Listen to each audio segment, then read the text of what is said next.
El desierto se mueve como si respirara. Cada ráfaga lleva el polvo de los siglos, y cada grano de arena alguna vez rozó las paredes de templos ya perdidos.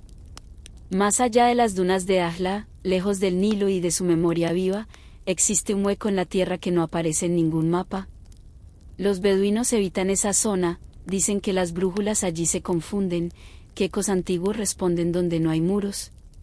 Sin embargo, fragmentos de cerámica del final de la dinastía XVIII, la era de Akenatón, se han encontrado cerca, como huellas de un recuerdo que se resiste a morir. Al caer el crepúsculo, un viajero sigue un fragmento de obsidiana grabado con espirales, una reliquia hallada a comienzos del siglo XX cerca de Amarna. La espiral repite el símbolo del Ouroboros, la serpiente que se devora a sí misma, emblema del ciclo eterno del sol y del renacimiento. El viajero avanza hacia el oeste, hacia la región que los antiguos llamaban la Tierra del Silencio, donde el sol descendía cada noche al inframundo. El aire cambia. El viento calla. La luz de la lámpara se alarga, temblorosa.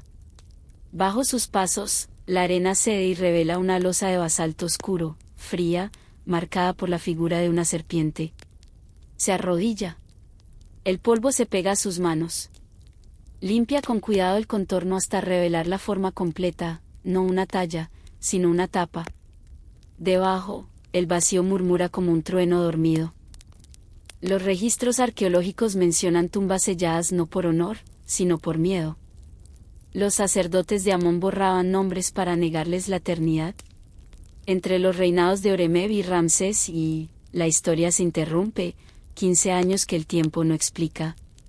Tal vez en ese vacío reinó un faraón prohibido, enterrado sin nombre, custodiado por el silencio. Desciende por el pozo. El aire se vuelve pesado, con un perfume leve de cedro y mirra. Las paredes brillan con polvo de obsidiana. Las marcas que encuentra no son jeroglíficos, sino constelaciones talladas como plegarias. En la cámara principal, una forma de loto guarda un sarcófago de cuarzo translúcido, con vetas de oro. Su tapa lleva una palabra borrada. En los restos del mural, el viajero reconoce la barca solar, el disco alado, y una figura dual, hombre y luz fundidos en uno solo. Quizá la fe perdida de los adoradores de Atón sobrevivió aquí, una doctrina que buscaba fundirse con la luz divina. Cuando el incienso enciende su espiral, el aire tiembla. La piedra vibra, la cámara respira. Un resplandor leve atraviesa el cuarzo, como si el tiempo recordara. Luego, todo vuelve a la quietud. El viajero asciende. La luna cuelga sobre un mar inmóvil de arena. El viento guarda de nuevo el secreto. El desierto vuelve a dormir. Quizá la tumba nunca debió ser hallada. Quizá aún sueña bajo el aliento de la arena. El Nilo ha sido llamado siempre el corazón de Egipto, la arteria eterna que late entre la arena y la piedra. Pero hubo otro río, mencionado en papiros que casi nadie ha leído, que fluía en contra del sol. No corría hacia el mar, sino hacia el desierto, una corriente que regresaba sobre sí misma, como si buscara su propio principio. El lugar fue sellado de nuevo. Pero quienes acampan cerca aseguran sentir aún un temblor bajo los pies, constante, pausado, como si la tierra siguiera recordando. Quizá la ciudad no murió. Quizá sigue soñando, 7 capas debajo del tiempo. En las ruinas del templo de Abidos, donde el aire conserva olor a mirra y polvo, existía una cámara pequeña, hecha para el reflejo más que para la oración. Los arqueólogos la llaman el Salón del Resplandor. En su interior hallaron, entre capas de arena y siglos, un disco de obsidiana pulida, oscuro como la noche, liso como el agua inmóvil. ¿No reflejaba la luz? ¿La devoraba? En 1908, durante las excavaciones de Edward Naville, se encontró un fragmento. Fue catalogado como Artefacto 71B, piedra negra pulida, composición desconocida. Medía apenas una mano, pero al sol se tragaba la claridad, enfriando el aire a su alrededor. Los obreros se negaban a tocarlo al anochecer, decían que mostraba rostros que no eran los suyos. El espejo completo jamás se recuperó. Los manuscritos coptos lo llamaban el ojo del silencio, reliquia de una edad anterior a los faraones, cuando los dioses se miraban a sí mismos. Para los sacerdotes, el espejo no era vanidad, sino recuerdo, mirar en él era volver a la forma original del alma. El viajero entra al atardecer. Las paredes están resquebrajadas, el cielo se filtra por el techo abierto. En el suelo aún se distingue el círculo donde el espejo descansaba, delineado en oro. La luz roja del sol poniente lo toca, y el aire parece detenerse. Enciende una lámpara. La llama tiembla. Durante un instante, la piedra refleja algo más que luz, una imagen que no pertenece al presente. Ve templos intactos, procesiones, dioses de rostro oculto caminando entre incienso. Dura solo un aliento. Luego todo se apaga. Anota, el espejo no es vidrio. Es la forma visible del vacío. Los científicos hablaron de hematita en la obsidiana, capaz de crear ilusiones ópticas. Otros lo consideran un objeto oracular. Pero nadie ha explicado por qué el aire dentro del círculo sigue más frío, incluso bajo la luna. Su nombre se perdió, pero un viajero griego, tal vez Hecateo de Abdera, que caminó por estas tierras en el siglo IV a.C., escribió sobre el río de los espejos, cuyas aguas recordaban lo que ya había sido. Algunos egiptólogos piensan que hablaba de un antiguo afluente del Nilo, cerca del oasis de Fayum, llamado Bahr al-Zaman, el mar del tiempo. Otros creen que era solo metáfora. Pero las leyendas que el desierto aún guarda cuentan otra historia. Los aldeanos aún dejan ofrendas, aceite, miel, palabras, susurrando sus nombres al polvo. Cuentan que, en la noche más larga del año, una luz vuelve a brillar sobre la piedra, como si el espejo recordara. Quizá nunca se perdió. Quizá aún sueña bajo la arena, reuniendo la luz de estrellas olvidadas, esperando a los dioses que una vez se miraron y desaparecieron en el silencio. En el borde del desierto nubio, donde el Nilo se curva entre acantilados dorados, se alza un templo construido para esperar. No fue tallado para el rezo ni para el poder, sino para la paciencia, la llegada de la luz. Usimbel. Esculpido hace casi 3000 años por orden de Ramsés II, mira hacia el este con la serenidad de una profecía. 2 veces al año, el primer rayo del amanecer atraviesa su corredor, recorre los muros y alcanza el santuario interior, despertando a los dioses de piedra. El viajero llega antes del alba. El desierto contiene el aliento. Las 4 estatuas colosales brillan débilmente bajo las últimas estrellas. Sus rostros, inmóviles, han visto pasar 1000 generaciones de amaneceres. Dentro, el pasaje es fresco y estrecho. Las paredes muestran escenas de batalla y ofrendas, pero todo guarda silencio, el verdadero rito aún no ha comenzado. En el fondo, la cámara sagrada espera, con 4 figuras sentadas en la oscuridad: Amon-Ra, Ra-Horajti, Ramsés II y Ta, el dios que no puede ver el sol. No enciende la lámpara. La única luz será la del cielo. El horizonte se tiñe de oro. Un rayo atraviesa la entrada, avanza sobre la piedra, y camina lentamente hacia el interior. La luz se mueve como pensamiento, precisa, silenciosa. Cruza el vestíbulo, acaricia los pilares, ilumina jeroglíficos. El aire se calienta, el polvo brilla. Y entonces el rayo alcanza el santuario. Toca los rostros de Amon-Ra y Ra-Horajti, luego el del rey. Solo Ta queda en sombra, guardián de la noche. Al caer el crepúsculo, un estudioso avanza por un lecho seco al oeste de Abidos, donde las tumbas emergen como islas de piedra. Lleva una tablilla hallada cerca del templo de Seti, cubierta de signos ondulantes. Al imprimirla con pigmento, la imagen revela una espiral, un río que regresa sobre sí. Guiado por los mitos, busca la corriente subterránea que, según dicen, fluye bajo la arena desde antes del Nilo, desde antes incluso de los dioses. Por un instante, el templo respira. La piedra se vuelve luminosa, consciente. El milagro se cumple, el sol entra exactamente en los días sagrados, 22 de febrero y 22 de octubre, marcando nacimiento y coronación.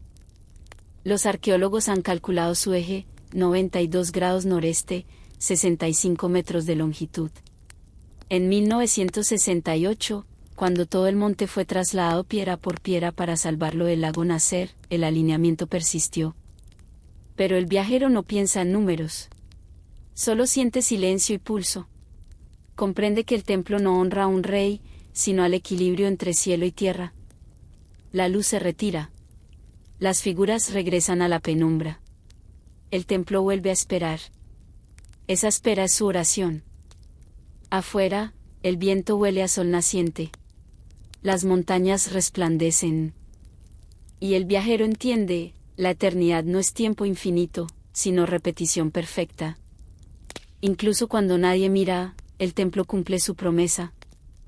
Esperar la luz, y recordarla. En el desierto al oeste de Luxor, donde los acantilados de Tebas se deshacen en polvo y luz, existe un monasterio tallado en la roca, hermano olvidado de Ir el Medina, construido para los que decidieron quedarse cuando los faraones se marcharon. Sus muros no guardan oro ni reliquias, solo silencio. El aire se enfría. El desierto se abre en una cuenca lisa. En su centro, un resquicio, dentro, agua oscura, inmóvil, brillando bajo la luna. Refleja el cielo con tal perfección que parece que el firmamento se hubiera hundido. Cuando toca la superficie, las estrellas tiemblan. Dicen que su último escriba, un monje copto llamado Micael, vivió allí en el siglo IX, cuando los templos ya eran ruinas y la lengua de los dioses había callado. No escribía para reyes, sino para el viento. Sus manuscritos, salmos, himnos, fragmentos del Evangelio y oraciones al mismo tiempo cristianas y solares, fueron hallados siglos después bajo el suelo agrietado de su celda. El viajero entra en ella.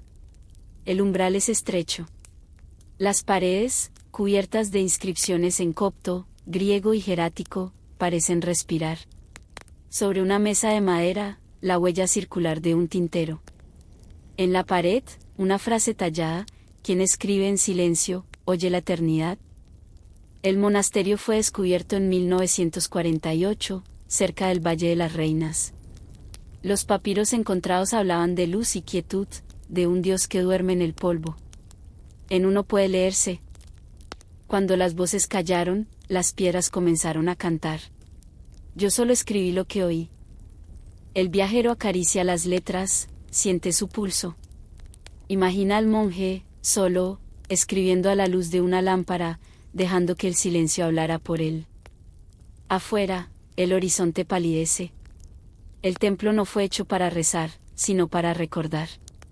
Todo su diseño invita a mirar hacia adentro. Los eruditos afirmaron que Micael unía dos lenguas, la del sol de Egipto y la del verbo cristiano. Un monje entre mundos. El viajero comprende, Micael traducía el silencio. Cada palabra era un eco de algo que la tierra olvidó. Encuentra una pluma de junco, petrificada, con un rastro de pigmento rojo, el color de los nombres sagrados. A su lado, una pequeña lámpara de barro. La enciende. La llama tiembla, viva. Las paredes vuelven a respirar. No escribe nada. Sabe que hay verdades que solo existen mientras se escuchan. Llena un pequeño recipiente de bronce. El agua es densa, ligeramente luminosa.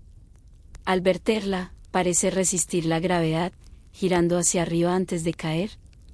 La ciencia moderna hablaría de densidad o minerales, los antiguos hablaban de resistencia sagrada, señal de que el tiempo allí respiraba de otro modo.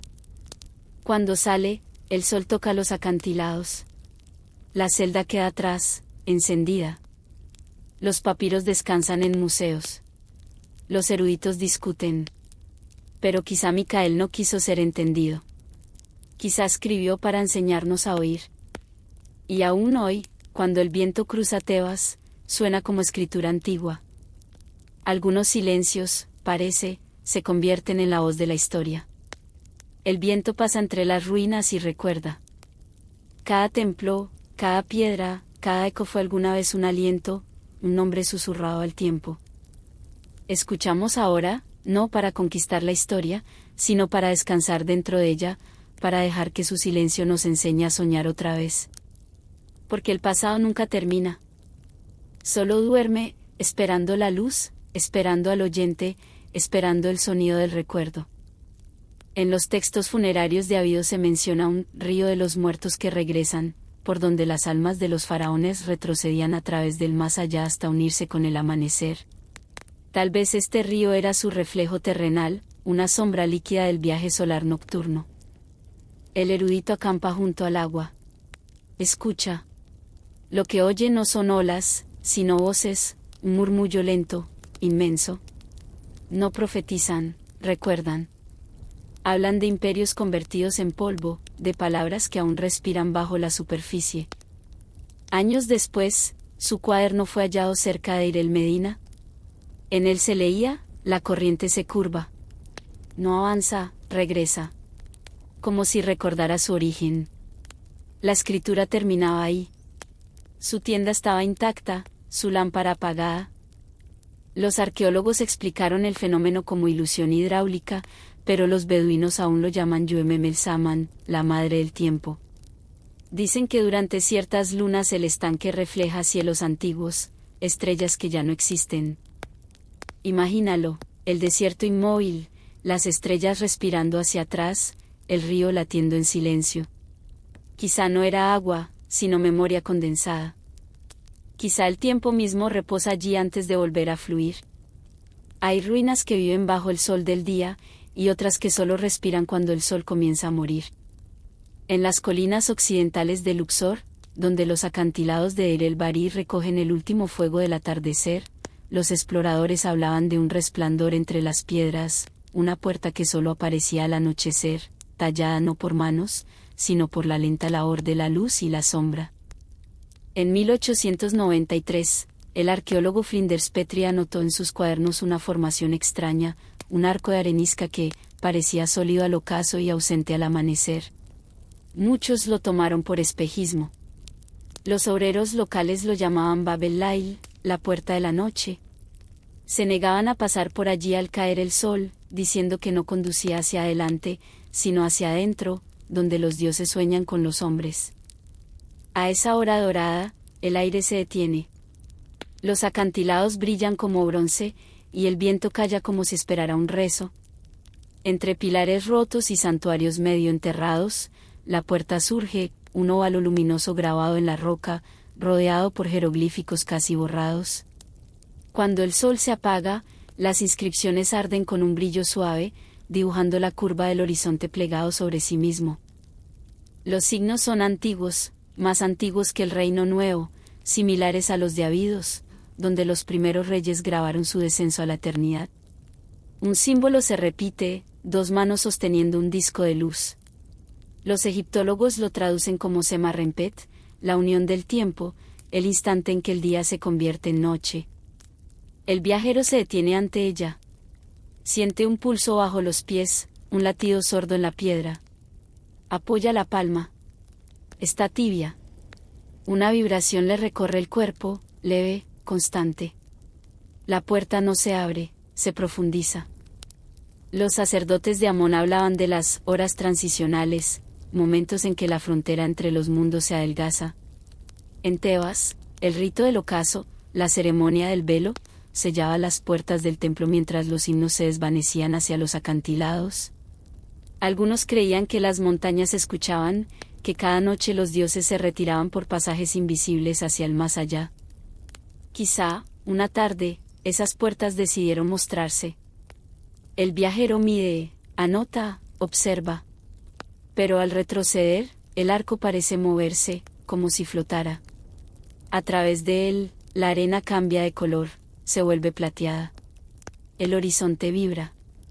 Percibe movimiento, una ondulación de luz líquida, como si el tiempo respirara al otro lado.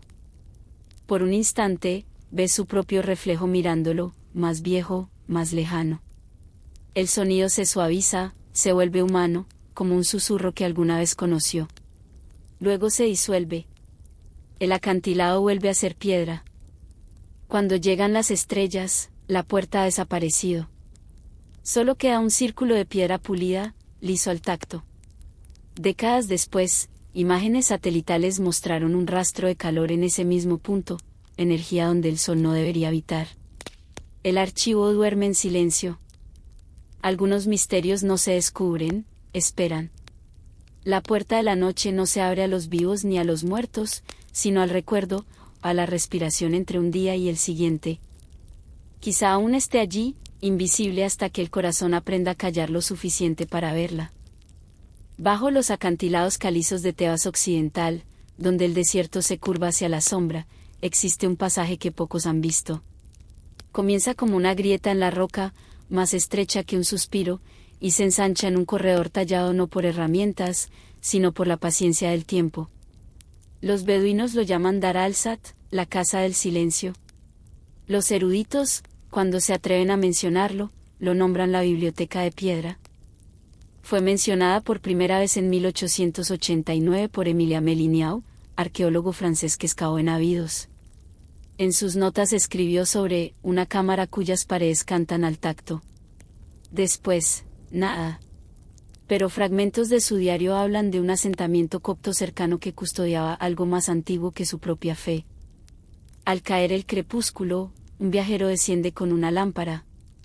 Encuentra una inscripción medio enterrada, Merrenet, el lugar de la palabra guardada. El aire huele a piedra y a mirra. La grieta conduce a una cámara inmensa. Las paredes no guardan papiros, sino bloques grabados con signos que centellean al reflejo de la luz. Algunos son jeráticos, otros griegos, otros imposibles. Las líneas parecen ondas de sonido petrificadas. Los antiguos sabían que ciertas piedras cantan. En Dendera, en Saqqara, escogían caliza que resonara. Pero aquí, el conocimiento se convirtió en liturgia, cada muro vibra en una nota distinta, componiendo un coro de silencio. El viajero avanza. Toca una estela rota. El aire tiembla. Ecos de cantos emergen, como si las voces aún vivieran en el polvo. Las paredes respiran, escribe. Recuerdan el sonido, como si el aire pensara. En un nicho encuentra una tablilla de basalto grabada en espiral. En su centro, un símbolo, un círculo dentro de otro. Al acercar la luz, una frase brilla, la palabra no termina, se pliega. Cuando sale, la lámpara se apaga. La cámara sigue vibrando, paciente, viva. Días después, el pasaje se sella con arena. Pero al caer la tarde, los acantilados vuelven a cantar. Quizá los antiguos sabían que las palabras nunca mueren. Solo esperan, temblando en la oscuridad, a ser oídas de nuevo. El mar es un archivista paciente. Todo lo recuerda, no con tinta, sino con sal. Bajo su superficie plateada duermen las ciudades olvidadas del mundo, inmóviles en una calma más antigua que el tiempo. Allí donde el Nilo se abre al Mediterráneo, entre las aguas de la bahía de Aukir y las ruinas de Heracleion, los buceadores encontraron calles de piedra bajo un silencio verde. Columnas que se alzaban como árboles petrificados, inscripciones que brillaban bajo el limo, estatuas de dioses mirando hacia arriba a través de siglos de agua. Era como si el mar soñara con ciudades, oraciones, soles perdidos. El hallazgo ocurrió en el año 2000, cuando el equipo de Frank Godio descubrió la ciudad sumergida de Tonis Heracleion, un puerto más antiguo que Alejandría, tragado por el mar hace 2 milenios. Terremotos, inundaciones y el lento hundimiento del delta lo arrastraron al fondo. Sin embargo, las piedras permanecieron intactas. Los templos de Amon-Hereb, los altares de Isis, los anclajes de barcos, todo aún en su lugar, como si esperaran el regreso de la luz. El océano allí no se mueve como agua, sino como memoria. Cada corriente borra un velo de olvido, revelando nombres grabados en granito. Las luces de los buceadores recorren los muros donde se lee Pernefer, la casa buena, el lugar de la belleza. La ciudad no parece destruida, sino suspendida. Cada pilar, cada muro, detenido en mitad de un sueño que nunca terminó. En la antigüedad, este era el umbral del mundo. Los peregrinos llegaban a honrar al sol naciente, las naves traían oro, incienso y plegarias. Los griegos la llamaron la ciudad de Heracles, los egipcios, un reflejo del cielo en la tierra. Cuando las aguas subieron, los templos cayeron, y el mar cerró su boca. Durante siglos, su nombre se borró del lenguaje. Heródoto la mencionó solo como un mito. Hoy, al descender los buzos, el silencio vibra. Sus burbujas atraviesan siglos de aire dormido. Una mano toca el rostro de Isis, su mirada abierta, su gesto intacto. A su alrededor, ánforas con resina, monedas, anillos, ofrendas que nadie robó. La luz se ondula, dorada sobre la piedra. El limo flota como polvo sagrado.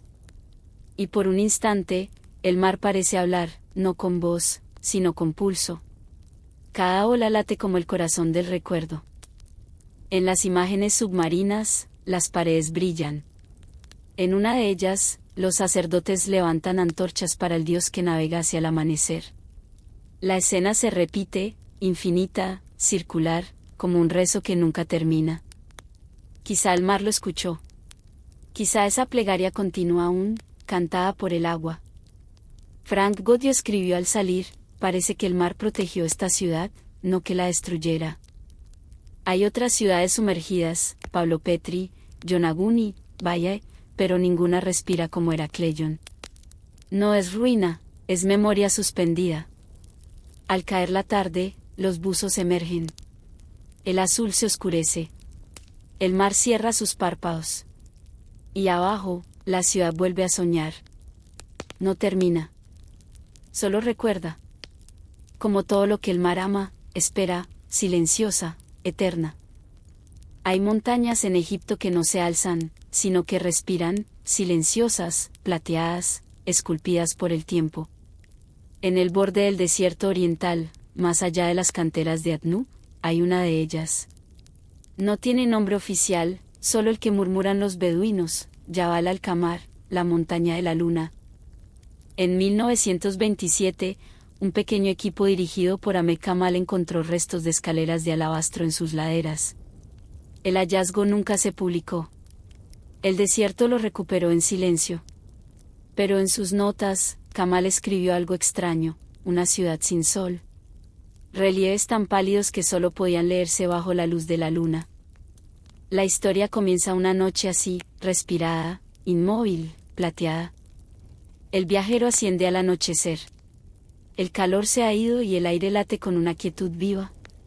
La montaña brilla, no por la luna, sino por sí misma, una piedra que recuerda la luz.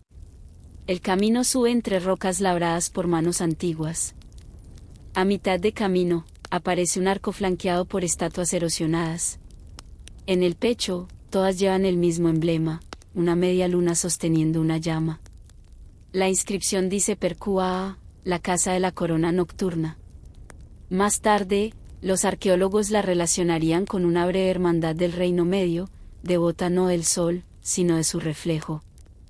Dentro, las paredes están cubiertas de ciudades talladas en la piedra, torres, canales, jardines, todas iluminadas por lunas. Cada edificio se alinea con estrellas hoy ausentes. No es arte, es recuerdo. El viajero recorre las figuras. En la luz temblorosa parecen moverse. En una línea superior puede leerse, cuando el sol cerró los ojos, los fieles comenzaron a ver. En el centro de la sala hay una plataforma circular, lisa como agua detenida.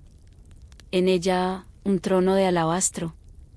Dos inscripciones gemelas dicen, el que gobierna en silencio y la que porta el espejo del alba. La luna sube. La luz entra por una grieta y toca el trono. Todo respira. El polvo se eleva, las paredes resplandecen, el suelo vibra con un sonido grave. El viajero cierra los ojos. No es eco, es un canto mineral. La montaña canta para sí misma. Antes del amanecer, anota, la luz no se refleja. Se recuerda. Semanas después vuelve con ayuda. La entrada ha desaparecido.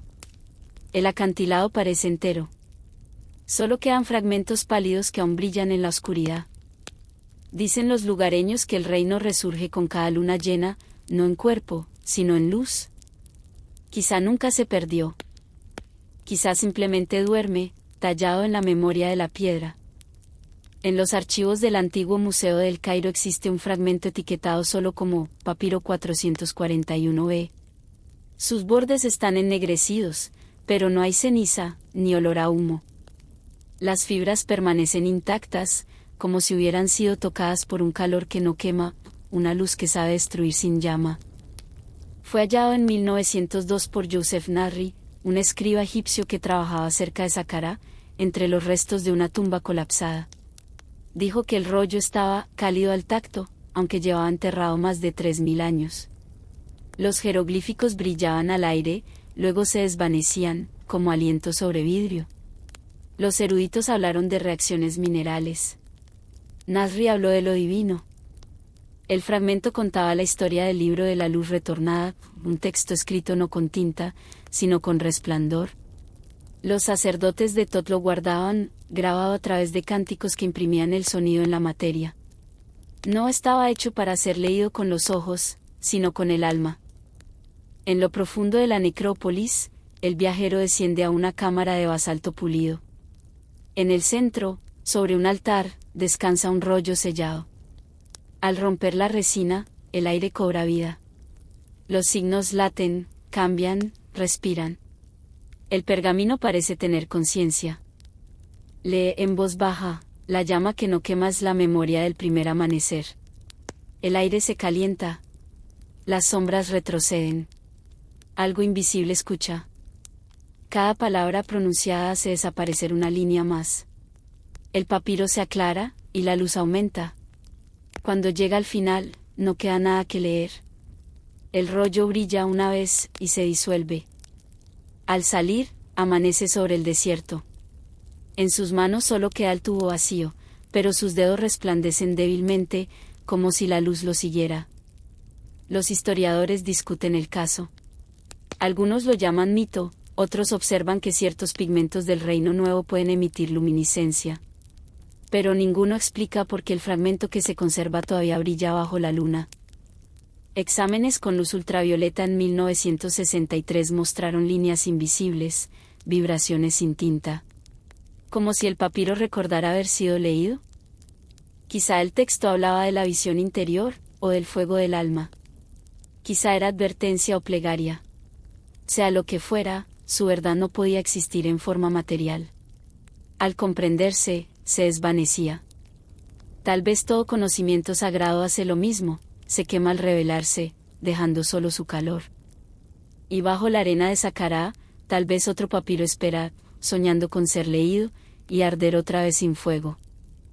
El desierto guarda sus secretos en capas. Cada siglo deja un aliento de polvo, y bajo él, otra historia espera.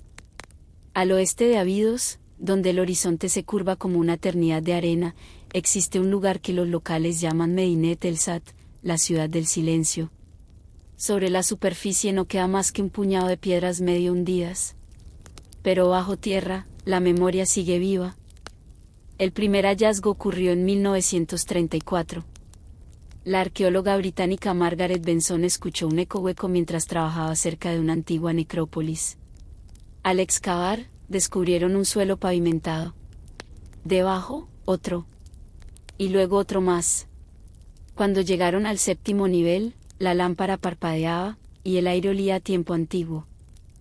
Cada capa revelaba una ciudad diferente, 7 civilizaciones superpuestas, como páginas de un mismo libro. La superior pertenecía al periodo tardío, templos pequeños dedicados a Bastet y Ta. Debajo, el reino medio, con muros pintados y escenas de cosechas. Más abajo aún, una calzada de piedra tan lisa que parecía tallada por el viento. Luego, cerámica con espirales, obsidiana fundida con cobre, señales de una cultura anterior al propio Egipto. El viajero desciende con su lámpara, paso a paso. El aire se espesa. Las paredes respiran. Cuando toca una, el polvo se aparta y revela signos que no son escritura ni arte, sino algo intermedio, ondas, ecos, tiempo convertido en forma. Su voz resuena. El eco no vuelve de la roca, sino de las profundidades. Los científicos hablaron de resonancia subterránea. Los beduinos hablaron de memoria viva. Dijeron que cada ciudad fue construida sobre la anterior no por olvido, sino por respeto. En la 5ª capa, un salón circular de granito negro. 2 estatuas sentadas en círculo, cada una frente a un cuenco de alabastro lleno de polvo brillante. En la pared, una línea grabada: no construimos para durar, sino para ser recordados. Más abajo, los corredores se vuelven de cuarzo. El viajero ve cómo la luz se refleja como agua. Y en el séptimo nivel, encuentra una sala con forma de ojo. En el centro, un monolito de granito rojo que vibra suavemente al tacto. Siente bajo su mano el pulso del pasado. 7 ciudades, 7 respiraciones dentro de la tierra. Cuando sale, la noche parece más grande. El viento sopla como un suspiro que une arena y océano.